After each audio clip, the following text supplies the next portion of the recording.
여러분 안녕하십니까? 북한이 미국의 거듭된 압박에도 강대강 전략을 이어가고 있습니다. 오늘 아침 북한이 탄도미사일 시험 발사를 시도했습니다.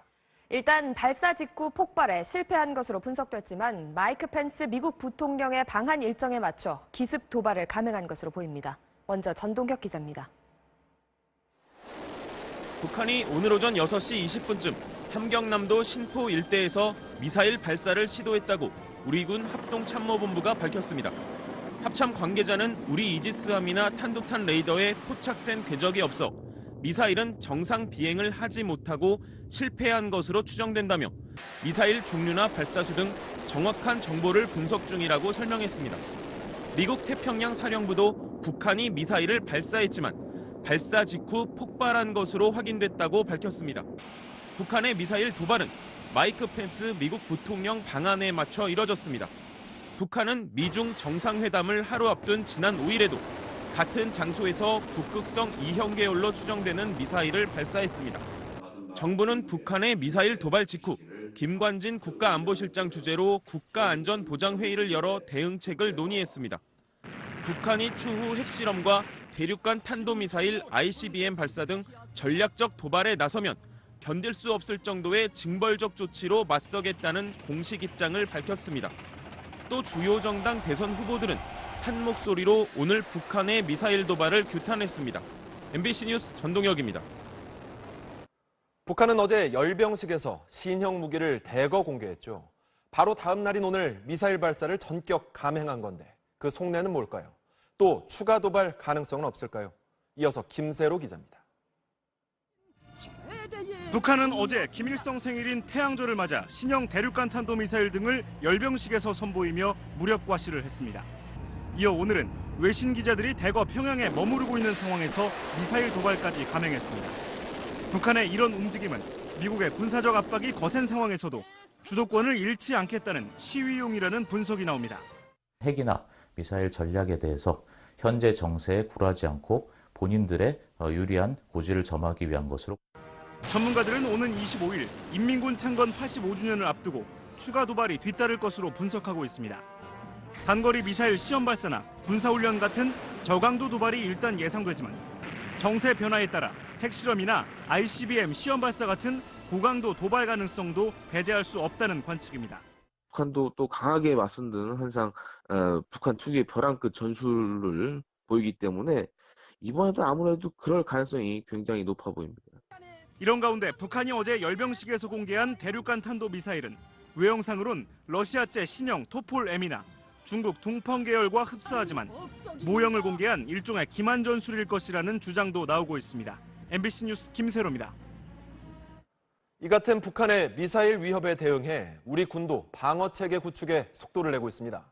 최근 한국형 미사일 방어체계의 핵심 무기 중 하나가 사실상 개발을 마쳤습니다. 계속해서 구경근 기자입니다. 이동식 발사대에서 쏘아올린 미사일이 음속이 넘는 속도로 떨어지는 표적탄을 정확히 유격합니다. 항공기 격추용 천궁을 개량해 저고도인 20km 상공에서 탄도미사일을 직격할 수 있도록 만들어진 지대공 미사일 MSAM입니다.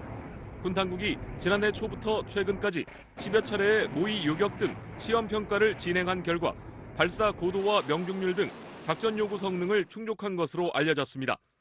MSAM과 함께 현재 개발 중인 장거리 지대공 미사일 LSAM의 체계 개발까지 마무리되면 한국형 미사일 방어 체계는 골격을 대부분 갖추게 됩니다. 이렇게 되면 북한이 탄도미사일을 발사할 경우 주한미군의 사드로 60에서 150km 사이 고고도 상공을 막고 40에서 60km는 LSAM, 20km의 하층은 패트리엇3와 MSAM으로 막는 다층 방어망 구축이 가능해집니다. 미국산인 패트리어트와 유사한 성능의 국산 요격 미사일이 양산됨으로써 우리 방공망은 좀 더 촘촘해질 수 있습니다. 최근 북한의 미사일 위협 수위가 높아짐에 따라 군 당국은 당초 2020년이었던 MSAM의 실전 배치 시기를 1년 이상 앞당기기로 했습니다. MBC 뉴스 구경근입니다.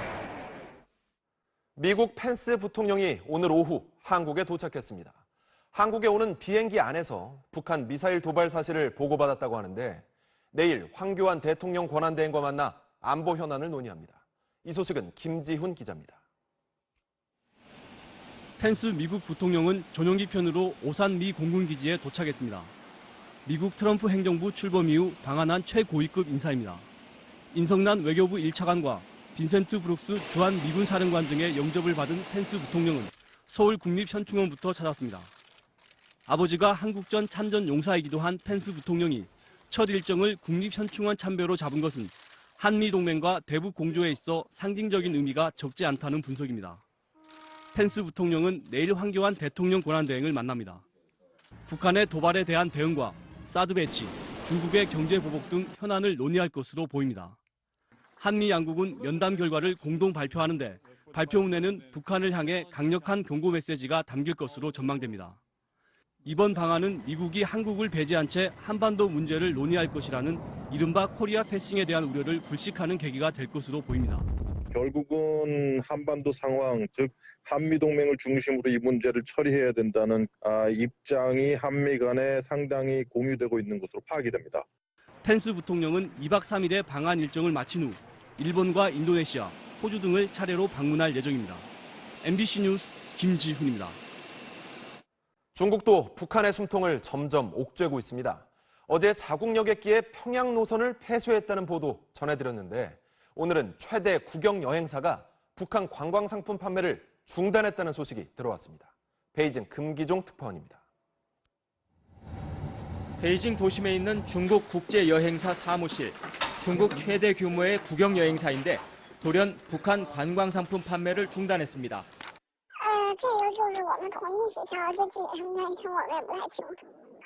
중국 최대 온라인 여행사도 자사 사이트에서 북한 관광상품을 내렸습니다. 중국 매체들은 상당수 주요 여행사들이 북한으로 가는 관광객 모집을 중단했다면서 언제 재개될지는 알 수 없다고 전했습니다. 大型的旅行社已经陆续的将赴朝鲜旅游的产品下架。虽然旅行社方面没有透露是否收到过国家旅游局关于暂停提供到朝鲜境外旅游服务的通知。 중국 국영항공사인 국제항공이 내일부터 베이징과 평양 운항을 잠정 중단하고 국영 여행사까지 가세하자 중국이 대북 압박 수위를 높이고 있다는 관측이 나오고 있습니다. 중국이 직접 북핵 문제를 해결하라는 미국의 요구를 의식해 일련의 조치를 취하고 있다는 겁니다. 북한의 태양절 행사에 중국의 고위 인사가 불참한 것도 일종의 대북 압박으로 보입니다. 미국의 틸러슨 국무장관과 중국의 양제츠 국무위원은 오늘 북한의 탄도미사일 도발 직후 긴급 통화에서 북핵 공조 방안을 논의했습니다. 이 와중에 북한과 중국이 북핵 문제를 놓고 비밀 협상 중이라는 타이완 매체의 보도가 나와 주목을 받고 있습니다. 베이징에서 MBC 뉴스 금기정입니다.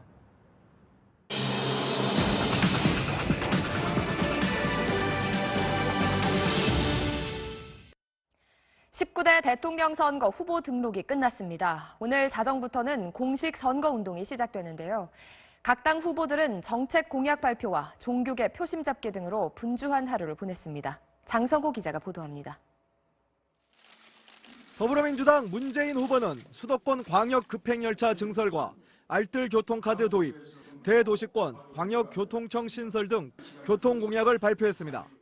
최정으로 꽉 막힌 대한민국 교통 숨통을 트겠습니다. 부활절을 맞아 서울 명동 성당을 찾아 염수정 추기경도 예방했습니다. 박영선, 변재일 의원이 선대위 합류를 선언했습니다. 자유한국당 홍준표 후보는 분권형 대통령제 개헌과 국회의원 특권 폐지, 검경 수사권 조정, 서민신용 대사명 등을 골자로 한 국가 대개혁 비전을 밝혔습니다. 대란에는 대치가 필요합니다. 저는 그 해법을 국가 대개혁 이 5글자에 영남과 충청에서만 결집한다면 이번 대선에서 승리할 수 있다며 보수층 결집을 거듭 호소했습니다. 국민의당 안철수 후보는 지역구인 서울 노원구를 찾아 국회의원직 사퇴 배경을 설명하고 지지를 호소했습니다. 서민과 중산층의 마음을 담고 이번 대선에서 반드시 이기겠습니다. 부인 김미경 씨가 보좌진에게 사적인 업무를 지시했다는 논란에 대해서 거듭 죄송하다며 고개를 숙였습니다. 바른정당 유승민 후보는 당내에서 지지율이 오르지 않으면 사퇴를 논의해야 한다는 발언이 나오자 끝까지 완주하겠다고 반박했습니다. 정의당 심상정 후보는 기본소득제를 도입하겠다고 약속했고 홍준표 후보를 제외한 다른 후보들은 안산합동 분향소에서 열린 세월호 참사 3주기 추모 행사에 참석했습니다. MBC 뉴스 장성호입니다. 이번 대선에는 역대 최다인 15명의 후보가 공식 등록을 했습니다. 주요 후보들만큼 주목받지는 못하고 있지만 다양한 이력을 지닌 눈에 띄는 후보들, 홍승욱 기자가 만나봤습니다. 탄핵 정국에서 이른바 태극기 집회에 적극 참여했던 친박계 새누리당 조원진 후보는 자신이야말로 진정한 보수라고 주장했습니다. 보수 정당의 개혁을 이루겠다. 보수 정당의 개혁, 또 보수의 가치, 존중 이런 것을 하겠다. 이명박 정부의 실세로 불렸던 오선 의원 출신 늘푸른 한국당 이재호 후보는 위기에 놓인 나라를 구하겠다고 말했습니다. 1년 안에 나라의 틀을 새롭게 바꾸어서 4대 선거를 동시에 하고 저는 그만두겠습니다. 사성 장군 출신으로 박근혜 정부 첫 국정원장을 지낸 통일한국당 남재준 후보는 안보가 가장 중요한 때라는 점을 강조했습니다. 화두는 안보입니다. 경제가 아니라. 국가라고 하는 것은 생존과 번영의 목표를 추구하는데 생존 없는 번영은 있을 수가 없잖아요. 16대 국회의원을 지낸 국민대통합당 장성민 후보는 원외 정당에서 대통령이 나와야 한다고 주장했습니다.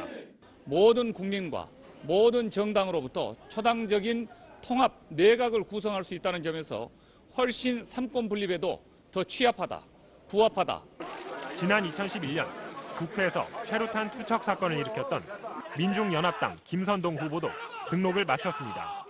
MBC 뉴스 홍승욱입니다. 후보 등록을 마친 각 정당들은 이제 선거 보조금을 받게 되고 득표율에 따라 선거 비용을 보전받을 수도 있습니다. 이 돈 문제가 단일화나 연대에 영향을 미칠 가능성이 있다는 관측도 나오는데 현재근 기자가 알아봤습니다. 오는 18일 중앙선거관리위원회는 이번 대선에 후보를 낸 각 정당에 선거 보조금을 지급합니다. 의석수 비율에 따라 원내 일당인 더불어민주당은 124억 원, 자유한국당은 120억 원, 국민의당은 87억 원, 바른정당 63억 원, 정의당 28억 원을 받게 됩니다. 이 돈은 선거 비용 외에도 당 운영비로도 사용할 수 있는데 군소 정당의 경우 당의 재정 상태나 내년 지방선거를 고려할 때 적지 않은 돈입니다. 또 선거 보조금은 후보 사퇴 후 반납하지 않아도 돼 지난 대선에서 통합진보당 이정희 후보가 선거 보조금을 받고 선거 이틀 전 사퇴해 먹튀 논란이 일기도 했습니다. 선거 보조금을 지급한 후에 후보자가 사퇴하더라도 현행 법상으로는 반환하지 않습니다. 이런 논란을 피하기 위해 선거 보조금 지급일인 18일 이전 후보 간 연대나 단일화 가능성이 제기됐지만 일단 가능성은 낮습니다. 또 다른 변수는 선거 비용. 이번 대선에서 각 당이 사용할 수 있는 법정 선거 비용 한도액은 509억여 원. 선거에서 15% 이상을 득표하면 선거 비용 전액을 보전받지만 15% 미만이면 절반, 10% 미만이면 한 푼도 돌려받지 못합니다. 후보 등록 시에는 기타금 3억 원도 마찬가지입니다. 보전받지 못하는 선거 비용은 고스란히 당의 부채로 남게 돼 지지율이 저조한 후보들은 단일화나 연대의 압박을 받을 수 있습니다. 하지만 각 당은 선거 비용을 최소화해 그런 우려를 피하겠다는 입장입니다. 자원봉사자 중심으로 선거 캠프를 운영함으로써 법정 선거 비용의 10분의 1로도 충분히 3,800명이나 되는 선거 사무원을 우리는 자원봉사로 운영하고 있습니다. 각 당은 자금 마련을 위해 펀드나 후원금, 대출 등 가능한 방안들을 총동원한다는 계획입니다. MBC 뉴스 현재입니다. 미국 뉴욕 중심가 지하철역에서 총소리와 비슷한 소리가 나면서 순식간에 대혼란이 벌어졌습니다. 테러로 오인한 소동이었는데 10명 넘게 다쳤습니다. 조재영 기자입니다. 현지 시간 지난 금요일 저녁 뉴욕 맨해튼의 펜스테이션. 수백 명이 비명을 지르면서 여간을 뛰어갑니다. 넘어지기도 하지만 멈추지 않고 모두들 도망치기에 바쁩니다. 총격이 발생했다는 얘기가 순식간에 퍼지면서 승객들이 황급히 역을 빠져나가는 겁니다. I just heard everybody running and screaming. I panicked. It sounded like gunshots and then everybody ran down the stairs. 16명이 다쳤고 인근 백화점은 한때 폐쇄됐습니다. 911에도 신고 전화가 쏟아졌습니다. 하지만 총격은 없었던 것으로 밝혀졌습니다. The situation was declared unfounded and the area was determined to be safe. 알고 보니 혼란을 불러온 건 역 보안 요원이 발사한 테이저건. 소동이 발생하기 전 뉴욕과 뉴저지주를 연결하는 통근 열차가 터널에서 갑자기 멈춰서면서 승객 1,200명이 열차에 3시간 넘게 갇히는 사고가 있었습니다. 열차가 역에 도착한 뒤에도 혼란은 이어져 성난 승객 1명을 제압하기 위해 보안 요원이 테이저건을 사용했는데 승객들이 이를 총격으로 착각했던 겁니다. 주말을 앞두고 뉴욕 시민들은 테러 공포에 놀란 가슴을 쓸어내려야 했습니다. MBC 뉴스 조재영입니다. 검찰이 박근혜 전 대통령에 대한 수사를 마무리하고 내일 재판에 넘길 방침입니다. 검찰은 고심 끝에 삼성과 롯데가 낸 재단 출연금에 대해 뇌물죄를 적용하기로 했습니다. 김태윤 기자입니다. 검찰은 예정대로 박근혜 전 대통령을 내일 기소하고 재판에 넘기기로 했습니다. 공소장은 큰 틀에서 이미 마련해 놓았지만 주말 동안 마무리 작업에 집중했습니다. 앞서 검찰은 삼성이 두 재단에 낸 204억 원에 대해 뇌물과 직권남용 혐의를 동시에 적용했습니다. 검찰은 추가로 롯데가 K스포츠 재단에 냈다가 돌려받은 출연금 70억 원에 대해서도 뇌물죄 혐의를 적용하기로 했습니다. 그러나 롯데그룹의 신동빈 회장에 대해서는 불구속 기소 결정을 내린 것으로 전해졌습니다. 또 실제로 돈을 건네지 않은 SK에 대해서는 무혐의 처리 방침을 정한 것으로 알려졌습니다. 이에 따라 검찰은 박 전 대통령에 대해 삼성으로부터 298억 원의 뇌물을 받은 혐의와 롯데의 70억 원을 더해 최소 368억 원의 뇌물을 받은 혐의를 적용할 것으로 예상됩니다. 검찰 관계자는 우병우 전 청와대 민정수석에 대해서는 내일 불구속 기소할 가능성이 높다고 밝혔습니다. 지난해 10월 시작된 최순실 게이트는 관련자들에 대한 기소가 모두 끝남에 따라 사실상 수사는 막을 내렸고 이제부터는 재판 일정에 들어가게 됩니다. MBC 뉴스 김태윤입니다. 오늘 삼성그룹의 마지막 공채 시험이 있었습니다. 하반기부턴 계열사별로 신입사원을 채용할 것으로 보이는데 뽑는 인원이 줄어들 거란 전망이 나옵니다. 조윤정 기자가 취재했습니다. 휴일 아침 청년들의 바쁜 발걸음이 이어집니다. 삼성 필기시험 직무적성 검사를 치르러 온 겁니다. 삼성그룹 차원에서 실시하는 마지막 공채 시험이다 보니 수험생들의 긴장감은 한층 더 컸습니다. 이 공채가 어떻게 보면은 상징적인데 다음 해에는 이제 더 이상 없다라는 그것 때문에 많이들 지금 긴장한 상태로. 삼성그룹의 공채 규모는 연간 14,000여 명. 매년 많게는 10만 명 넘는 취업준비생들이 응시해왔습니다. 하지만 삼성그룹의 컨트롤타워 역할을 해왔던 미래전략실이 해체돼 하반기부터는 60개 계열사가 각자 입사시험을 진행할 예정입니다. 아무래도 한 회사에만 딱 집중해서 준비를 해야 되다 보니까 기회가 좀 적어지겠다는 걱정이 있긴 했는데 그룹 차원의 대규모 공채가 사라지면서 삼성 전체 채용 규모도 줄어들 거란 전망이 나오고 있습니다. 청년 채용에 대한 기조를 흡수를 하는 조직이 미전실이었잖아요. 조직이 없어졌다라는 점에서 보수적으로 책정을 하지 않을까. 현대차, LG 등 이달에만 대기업 8곳이 필기시험을 치르는 등 본격적인 취업 시즌이 시작한 가운데 기업 5곳 중 1곳이 채용을 않거나 줄이겠다고 밝혀 상반기 전체 채용 인원은 줄어들 전망입니다. MBC 뉴스 조윤정입니다.